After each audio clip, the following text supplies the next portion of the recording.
asked you this question last week and you found every which way but not to answer it. Just how many grooming gangs have we got in London? To avoid any misunderstanding, can she define what she means by that? Yes, if you look at what's gone on in Rotherham, where there are people taking young girls, grooming them for sex, that is what I'm talking about. We know in London there are issues about exploitation of young people, but they're not as defined by the member in her definition of what those types of gangs are. So are you saying we haven't got the same sort of gangs that are in Rotherham, Bradford and lots of other places in the country? Just for what's misunderstanding, what does she mean by that? You know full well what I mean by that. It's all over the television. You know exactly what I mean by that. These gangs of people that are grooming young girls for sex.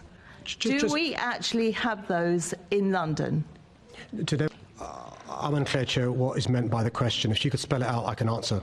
I've just spelt it out. Are you not listening? It's the sort of gangs that groom young girls at a young age for sex. Exactly how much clearer do you want me to be?